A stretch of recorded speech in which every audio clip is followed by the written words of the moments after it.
Today on Locked On Red Wings, we're going to begin our player grades for halfway through the season, and we're going to start with the forward core.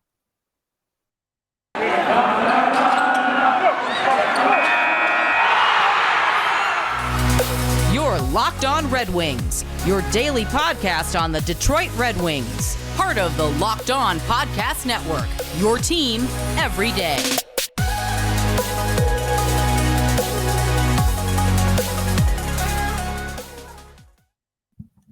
Welcome back to the Locked On Red Wings podcast. We are your hosts, Brian Fisher and Scotty Bentley. I'm a podcast producer for the Daily JWWJ News Radio podcast. Well, Scotty's a host of the Locked On Tigers, as well as a freelance journalist for the Detroit News. And today's episode is brought to you by FanDuel, official sportsbook of Locked On. Every moment more with FanDuel. Visit FanDuel.com/LockedOn today to get started.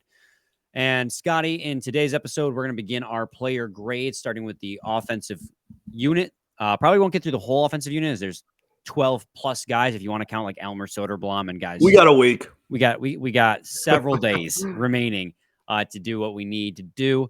But before we can get to that, we're a little organizational update, I suppose. Yeah, it's news not really and Red notes. Wings. Juho Olkinuora is placed on waivers for purpose of buyout. He had a 8.5 save percentage in between Toledo and Grand Rapids, where he's been playing. Hasn't been performing up to expectations, or at least what they had hoped he could do. And with Nedeljkovic down there now, it's we kicked the can down the road for who's got the clogged goalie room, and someone had to go, and it's unfortunately going to be Olkinuora. But what makes this interesting is if Ned gets moved to the deadline, as he's an expiring contract, this could mean that Sebastian Cossa could go back from the Walleye, who's been playing better lately, to the Grand Rapids Griffins. Yeah, I think that's really the only storyline to watch there. I mean, like you said, it's really got a little bit crowded, and with one of them playing pretty clearly a tick down from everybody else, I think it made it pretty clear. So yeah, I think that the biggest storyline is just keeping an eye on Cossa and seeing if that changes anything for him in the second half. Yep. And then also Bergeron got reassigned to Grand Rapids, but that was just simply for the All-Star break. Didn't even warrant a press release from the Detroit Red Wings. He'll be and recalled. Good for Red Wings fans, because like last year when it happened, everybody was like, "Oh my goodness!" Like, like what? And, there was a lot of explaining that had to be done about, like, "Oh, it's just for the All-Star break, whatever." And this year, not fooled. Everybody was like, "You know what? This is clearly for the All-Star break." Not a single person was like overreacting, whatever. Good for not a fool me once, fool me twice situation. Well, sure. And to be fair, last year I was that guy, because when I saw that they were sending a guy down to Grand Rapids, I completely forgot to take into account it's the All-Star break. Like, I was just like, "What? Why are they sending Veleno down? Like, what the heck?" And then it's like, "Oh yeah, duh." So even I, like, this year, like you said, fool me once.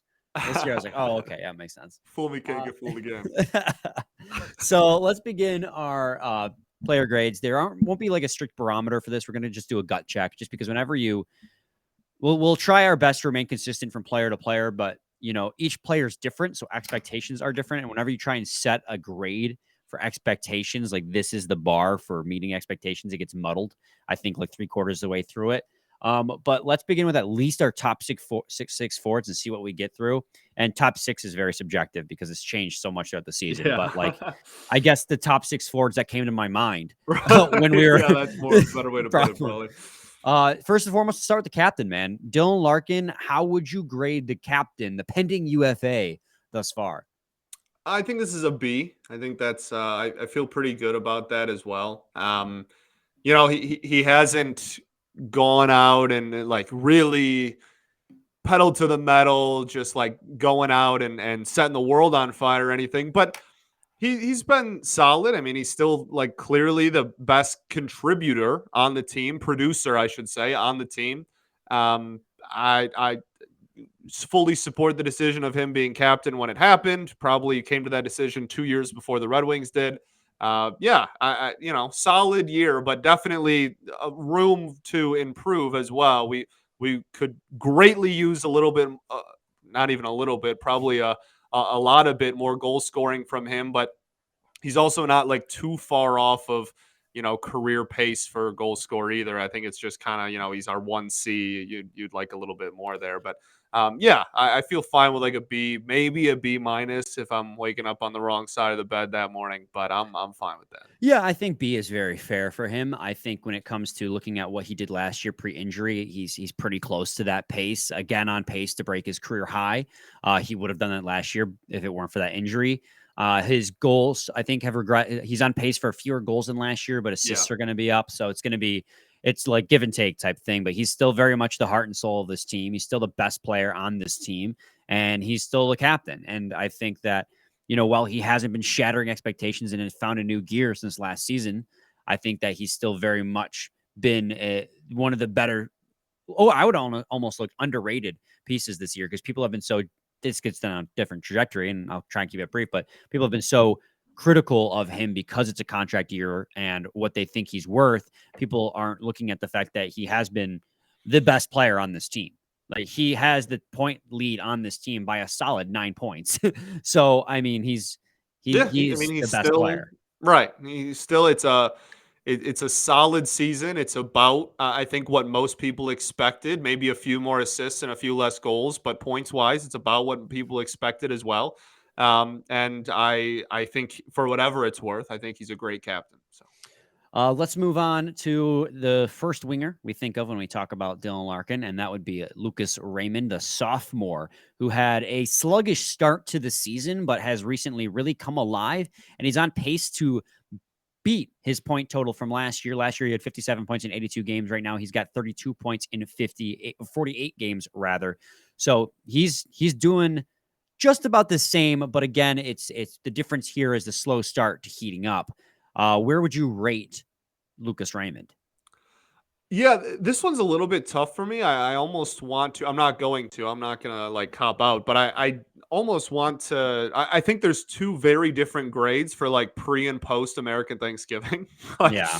you know what I mean? Like, I feel like maybe even later, maybe even like the Christmas? holiday season. To be Yeah. honest with you, right? Like, yeah, maybe just in the last like month and a half. But yeah, I think this is. We talked about it a little bit off air before we started too. I think this is another like solid B. I think there is still again like definitely room to grow, and there's still definitely he. When you think of absolute best case scenario in my brain, that's what like an A plus would be, and there's a lot of room in between what he's been giving us this season and what I think Lucas Raymond's best case scenario is. But that doesn't mean that it's a bad year. I think that he's still taking big strides developmentally, which is great. That's really all you can ask for in a season like this. For whatever it's worth, he has picked up his production a lot, which I think that's worth a lot since that's literally the conversation. But he's picked up the production a lot in the last 3 weeks, maybe month. And I think that is definitely obviously holding a lot of weight in this letter grade, but that doesn't mean that I think he was absolutely abysmal beforehand either. So yeah, I think this is another solid B. And I don't even want to, like Larkin, it was like B, maybe a B minus if I was super grumpy. Like this one, I don't even think I want to waver at all. I think this one's just like a solid, like 85% right in the middle of B.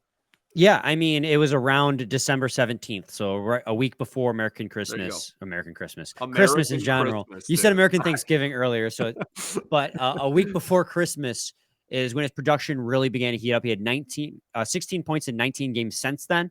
In the first 29 games, he had 16 points. So literally, he has 16 points, the same amount of points he did in the first 29 games played as he did in the last 19. So in 10 fewer games, he's had the same amount of points. So definitely the point production has heated up.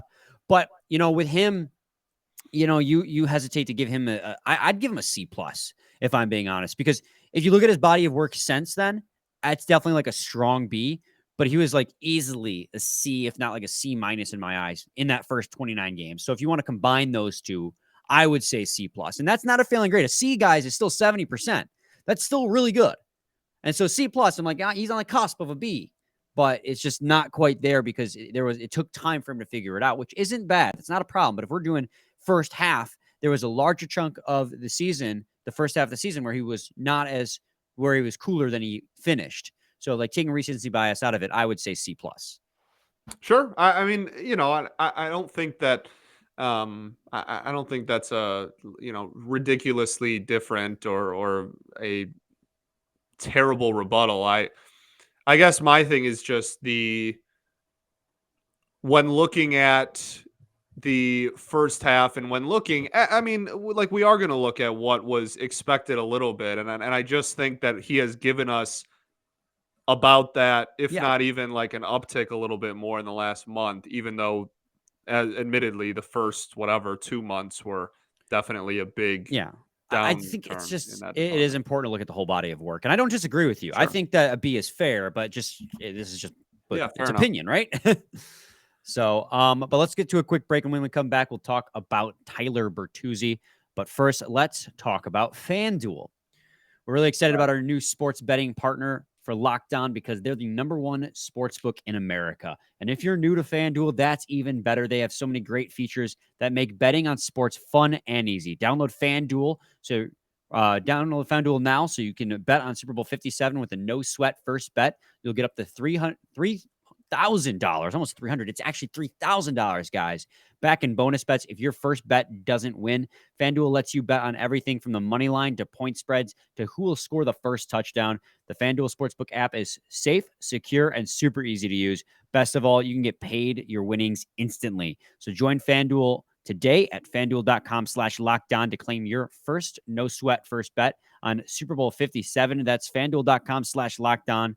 Make every moment more with FanDuel, the official sportsbook partner of the NFL. Segment 2, Locked On Red Wings podcast. Scotty, let's talk about Tyler Bertuzzi. And I think this is a really interesting conversation because, one, it's hard to judge a man who's played 17 Can I games give him an played. I? And N/A maybe. Yeah. I It's mean, it's tough. It is really tough because he hasn't played a lot and he's been injured often. But I think if you have to judge him on his body of work when he is healthy, I it's I hate to do this, but and I I mean, don't it's like still giving out. yeah, it hasn't been good. I don't want to give out Fs, but like honestly, kind of a failing grade so far through the halfway point of the season. I mean, this is a guy who had a career year last year. He had 62 points in 68 games played, a 30-goal season. He's got 5 points right now in 17. And like Yeah. injury is not like he's not getting an F because he's been injured. Like let's throw that out there right now. I'm giving him an F because in the 17 games he has played, he's been invisible or just snake bitten, and that's not the Tyler Bertuzzi we know. Not saying that he can't turn it around and have an A+ second half of the year up until the trade deadline, but I mean, based on the body of work, it's not been working. Yeah, I really feel bad for him, to be honest, because this season has just been like worst case scenario in every single department for him, and it's a contract year. Like that just sucks. As someone who's like pro player on a lot of that stuff, that's just is really brutal to see. So I definitely feel for him. I don't think the sample size is big enough for me to like give him an like straight up F, and that's not to say that the production has been better than you just laid out because it hasn't been. But I feel weird about being like, yeah, it's been like I don't know, like it's just weird to me in my head to put complete failure of a season on Well, half 17 or season. 18 games or whatever. Right? Yeah, for sure. Um, so I mean, and I'm not going to turn around and be like, oh, he's been really good. I give him a B. Like, it's the difference between like I'll give him a D. Like, you know what I mean? Like, it's the difference between an F and like a D or a D minus. But it certainly has not been a very good year. And I think in the second half, we are definitely hoping for him to just get his legs back under him and just stay healthy long enough to kind of catch fire at some point. You know what? Let me adjust my score because I think it is also important to take into effect that when you come off injuries where you've been gone for 6 weeks, it can take you time. And the reason I'm saying this because with who we're doing next, I think this is going to have a huge factor on our grades. He came off 2 broken wrists. It's going to take time to get back in the swing of things. And right as he was trying to get back in the swing of things, both times he got injured again. So like, I'll give him like a D minus. I won't give him a straight up F because a couple of those restarts, he didn't really have an opportunity to get started. And like you said, the sample size is so small. So I'll move it from a straight up failing grade to like just barely passing, but just still, it feels like he hasn't been the guy that we saw last year. And so, like, I'll give him Is a it D- D- passing? technically. I need to go call my former college. Like, colleges can set their own barometer for what's passing. It was Like, 100% a joke. Anyway, well, I took you way too seriously. So I'll give him a slight passing grade. Anyways, do you want to talk about David, or not David Perron? Yes, him, but talking about Andrew Copp, because talking about injury, Andrew Copp had no training camp and no offseason getting ready or anything. He was recovering from a core surgery. And because of that, he started the season real slow. But right now, he's on pace for his career average in points, which that's not super important to what you brought him in. Although the big thing with Andrew Copp that is struggling is you brought him in to win faceoffs, and right now he's lost the majority of his faceoffs. yeah. He's got a career faceoff win percentage of 52, and he's got 48 right now. But you also brought him in to play defensively, and as we all know, this team struggles playing defense, and he's been better of late. Scotty, what would you give Andrew Copp as far as a letter grade? Yeah, I think this is a really tough one. There's a lot of people out there that are very frustrated and upset with Andrew Copp, and like I am just not, and to that extent, I guess I should say. Like, hear me out, but he's really not far off what he has produced points wise, like every year of his career, even like the career highs that he's had. He's not that far off from like career highs in some categories. Like it really hasn't been like this albatross, like he's not doing anything out there. It's just the reasons. I remember when we signed him, we talked about why we were bringing in Andrew Copp and why we were excited about the deal. And it not any part of that conversation was like point totals. Yeah. It was all defensive help at the forward position, which was a huge thing we always talked about in the second half of last season. And it was faceoffs. And he's not doing the faceoff thing really very much at all. He hasn't really helped too much in that department. And defensively, it just seems to be a really a hit or miss thing, especially lately on a night-to-night basis. And so it's a tough grade. I think I've settled on a C minus. Hey, I think that that's where I really like him, because I'm not, then your expectations were too high if you were expecting like an 80-point season from the dude when we signed him or something like that. Like that was just never never the type of player he's ever been. However, the reason that you did bring him in, he has not helped enough to garner like a super high letter grade either. So I'm also frustrated with him, but just not for the same reasons that I think a lot of other people are. And for that reason, I'll give him a C minus. I agree with you. I think C minus is perfect for him because you can definitely tell the player that you're paying him 5.6 to be is in there. But it's taken him time to get there, but I wouldn't be comfortable giving him lower than that because, again, as we've stated, slow start to the season after coming off a major, like, core surgery is no joke. Like, that's a major surgery, and tend to not have any lead up to game and then just start playing hockey. I think that there is kind of a grace period where, like, I don't want to give him the entire season, and I refuse to as like a mulligan, but he's definitely gotten better as the season has progressed in a lot of different ways. But that faceoff percentage is still really inconsistent from one game to the next. It'll be like either 75 or 32. And brought him in to play defense. And on the season, he's got a Corsi 4 percentage at 5-on-5 of like 44%, which is brutal. So I think giving him a C minus is fair. I think there's still, like, you can tell that player you signed him is in there, but he definitely hasn't been meeting expectations, even when taking into account, like, if you take into account the salary cap that he's getting paid, but then also taking into account the injury he had, it's just hard to really get a firm grasp on what grade he should be. I think C minus is fair because I think he has been coming up a bit short of what the expectation is, especially at what he's getting paid, but also, not so bad, especially taking the injury into account, that he deserves to get anything lower than that. So basically, I agree with you, Scotty.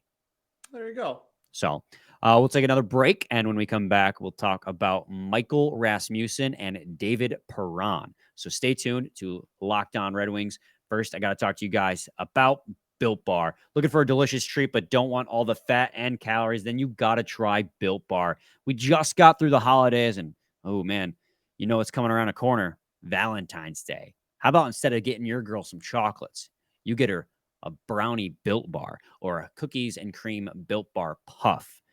You got to try those guys because they're only 130 calories and 4 grams of sugar with a whopping 17 grams of protein. She might be offended at first you got her a protein bar, but afterwards she'll be thanking you because they are delicious and they're good for you. And now you don't need to wait around to get a box. For years, we've been talking about ordering at Built Bars from Built.com, but now you can get them at your local Walmart and Sam's Club. That's right. Head to your nearest Walmart today, walk to the pharmacy section, and grab yourself a Built Bar. You can pick up a 4-bar box of cookies and cream, double chocolate, and or coconut puffs. If you're close to a Sam's Club, run in and grab a 13-bar box with our hit flavors, brownie batter, and churro. You can thank us later. Again, Built.com, Sam's Club, Walmart. Pick them up. You won't regret it. Segment 3, Locked On Red Wings podcast. You want to do Michael Rasmussen or David Perron for a Scotty? You choose. Let's save Ras for last. Okay, sounds good. So we'll begin with our boy David Perron, another free agent signing. We just finished with Andrew Copp. But David Perron, so far this season, in 48 games played, he's got 30 points, 14 goals, and 16 assists. And he's, another guy who had a great year last year, maybe taking a little bit of a step back in his production, but given his age, that's fine. Still basically on pace for, what you could expect across his career. Last year, he had 48 points in 67 games played. If he plays all 82, he should pass that. But this is a guy who's oft injured throughout his career, but also when he does play has phenomenal production. He's been healthy so far. So I think that production-wise, you're going to be getting what you pay for. I think I'll ask your letter grade first again, but I think this is a guy who's been pretty much as advertised. Yeah, this one's a little tough just because, for the opposite reasons that the previous people have been tough, because it's exactly what you kind of signed up for, and those are kind of difficult to assign. Like that I don't want to say a C because that seems almost like I gave Andrew Copp a C minus, so like that doesn't feel like it's on the same scale. But it's not like an A, you know what I mean? But I don't know. It's weird when it's exactly what you expected. I guess I kind of want to go like B minus. I guess I think. I mean, it's like you said, productivity wise, it has been about what you expected. There was a little bit time missed earlier at the season. They're not going to pin that against him at all. He's been a really valuable, by all accounts, leader in the locker room as well. Good veteran presence. So, yeah, I give him he's filled the role and done what is expected of him. But the addition of him single-handedly has not changed the trajectory of the team either. It's not like an A or an A plus performance either. So, yeah. Like a B minus. I mean, given the money he's making, 4.7, I think in 2 years, if I'm remembering off the top of my head, he was a 2-year deal. I think he's exactly as you expected. I mean, the goals he's scoring are good. He's getting assists. I think you knew defensively he probably wasn't going to be the best, but like on power play, he looks strong. He is David Perron. He is the same. And this is what we talked about in the offseason. Like he, despite being 34 years old, hasn't really fallen off. And he still hasn't really fallen off. There's a slight step back in production per game since last season. But last season, I mean, he had 57 points in 67 games played. That's really good at 33. He's probably not going to match that pace, but 30 and 48 so far is really good as well, especially given your age and the role you play. He's been as advertised. So I think I can give him a solid B, especially when you take into effect that he's one of the few players on this team with a Corsi for percentage above 50%. There you go. He's got a 50.2 Corsi for percentage at 5-on-5. He's one of the few players on this team that when he's on the ice at even strength actually helps contribute positively. Right. Relative to his teammates, he's a 4.9 in 48 games played.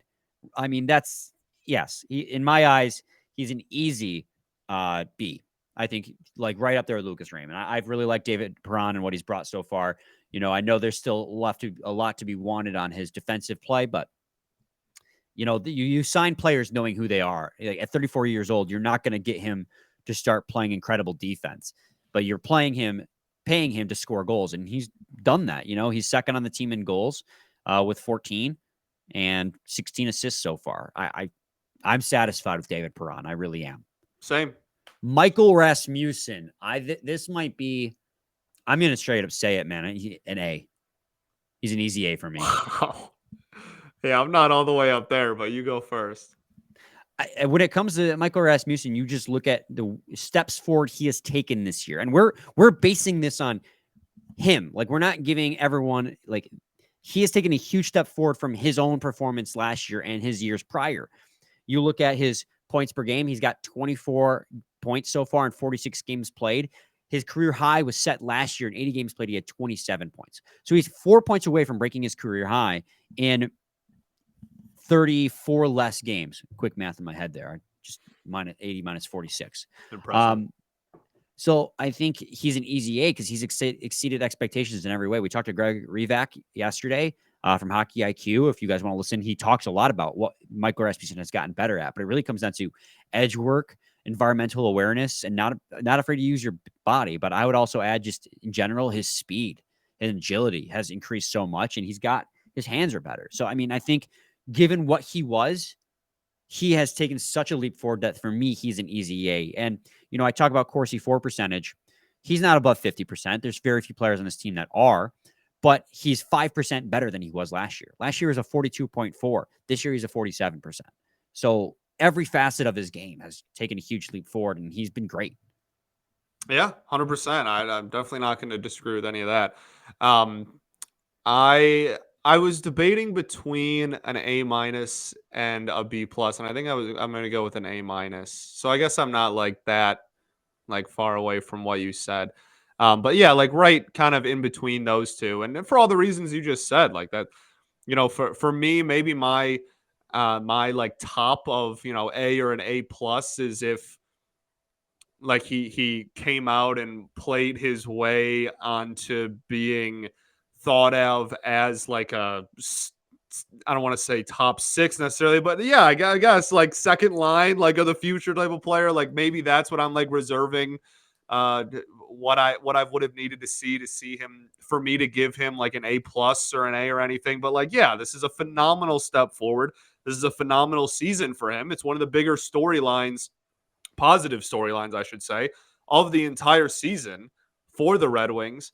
And he deserves a ton of credit. And I know that people will always bring up where he was drafted, and that I guess might be another reason for, like, not an A+. I don't even know. Like, that seems ridiculous to me too. Like, that's dumb. So I guess not. But people are always going to bring that up, and that's, fine, whatever. But the fact of the matter is, he went from somebody who, at one point, a season and a half ago, people were like, I don't even know where this dude fits on an NHL roster, to being a legitimate bottom 6 staple on and not even just like the Red Wings. Like, he would be a bottom 6 staple on, like, even some pretty good teams. And so I think that he's only going to continue to improve. And if he's a solid, legitimate, like, solidified third line center or winger, who cares? Just, like, forward, when this team is good again, then that's a massive win. I don't really care about where he was drafted. Well, and we've talked about the draft a lot and how he was a reach at 9. And, to an extent, I do still agree with that. But the other day I was like, you know what? Let's look at the 2017 draft overall and see who all was taken. Like, how bad of a reach is it in hindsight? And obviously you got your guys at the top of the draft. You got Nico Hischier, who's, turning into a stud. Nolan Patrick, who was, he's fell off. Miro Heiskanen, who's a star. Cal McCarr was 4th overall. He's a star. Elias Pettersson. But after you get outside Pettersson at 5th, it gets shaky. You got Cody Glass, who's only had 112 games. Elias Anderson in 110 games. Casey Middlestats had a pretty successful early career with Buffalo. He's had 224 games. You got Michael Rasmussen at 228 games so far. And, out of those guys who were taken ahead of him, you could make the argument that, you can't make an argument for any guys who were taken ahead of him. They were taken ahead of him. So that's based on the guys who were taken after him. You got Martin Necas, who was taken 12th overall. by the Carolina Hurricanes, and he's got 164 points in 252. He's a great player. Nick Suzuki, captain of the Montreal Canadiens, he was taken 13th overall. So it really wasn't that strong of a draft class. Like once you got outside that top 5, it was a lot more up in the air. So like in hindsight, I really don't necessarily think it was the worst player to take. Like obviously Jake Ottinger was taken in that, but you don't take goalies in the top 10. That's so rare that happens. There's very few players that have had be happening. Yeah. I mean, you got Robert Thomas, who's been great for St. Louis as well. I mean, there were really good guys that were taken in the first round, but a lot fewer guys than in a lot of years that could outproduce Michael Rasmussen currently. So it was still a reach because there were guys that were taken, but there were also guys that other teams passed on as well. So it's just, I don't know. Yeah, in hindsight, it's not as bad as a reach as we remember. Yeah, it was a reach, like it was, but at the same time, again, the resurgence, I guess we'll call it, of his career. Again, like if you're consistently adjusting expectations for players throughout their careers, like at one point his was about as low as you could possibly get, and now it's back up to being a legitimate, even if it is bottom 6 NHL player for a good hockey team. Yeah, and like I bet that if you do a 2017 redraft, Michael Rasmussen doesn't fall all that much further than where he was, if he does at all, because he's still been a solid player. I don't know. It's interesting to talk about, but you want to do one more player? You think we got time for one more? Just because we got a lot of players to cover, and maybe it's. If you think there's like a quick player, is there like an easy, like quick one? To Elmer Soderblom. Okay. I think he'll be fairly quick. B. Fair enough. Yeah, 21 games played this season with the Red Wings. He's got 8 points. Definitely a player that could use a little bit. He's obviously in Grand Rapids right now, but if we're going to grade Bertuzzi at 17, then we should grade Soderblom at 21. It's just like it's hard for me to be like, oh, like production wasn't there, but like no one expected him to make the team out of camp, Boom. and he did. Like he just got thrown into the fire that no one expected him to do, and he didn't look that bad. There's a ton of room for improvement. Absolutely. That's why he's in Grand Rapids right now. But I didn't look at his stint in the NHL and go like, wow, this dude sucks. Like this was a really bad idea. This is a failure or a really like sucky stint in the NHL. It's making me rethink like how I think of Elmer Soderblom. Like, no, he showed off his intangibles and the reasons why people are so high on him rather often, almost nightly. It's just the production's not there yet. So yeah, this is like a solid like B-ish. Yeah, I mean, I think I agree because of the fact that he was a rookie and we didn't know what to expect coming in. Obviously, there was some hype surrounding him after how well he played in the SHL and the SHL playoffs, but still, like a 6th round pick, the expectations were like, can he even survive? And he came in and he survived every night, and some nights he excelled. He had 5 goals in 21 games played, which is better than some of the veterans on this roster. Yeah. And then he had 9 takeaways opposed to 3 giveaways, as well as a 16.7 shooting percentage. Not a lot of shots for him this season, just 30, but a lot of them went in. 16.7 is a very high shooting percentage. And he had a Corsi 4 percentage of 52.4 in those 21 games played. So, his deployment is huge. He had 58% offensive zone starts rather compared to 41. I'd really be curious to see what that breakdown is on the fly. Because when you do on the fly, it breaks it down. But this is based on what Hockey Reference says, and they don't consider it on the fly starts.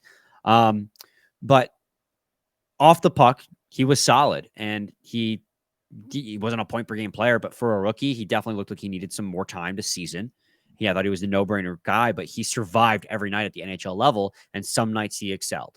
And for a guy who's a 6th round pick who just signed his ELC over the summer, yeah, I think a B is very fair. Yeah. He didn't blow us away. He's not a Calder favorite, but I think given the fact that his expectation was, can he play at the NHL level? Right.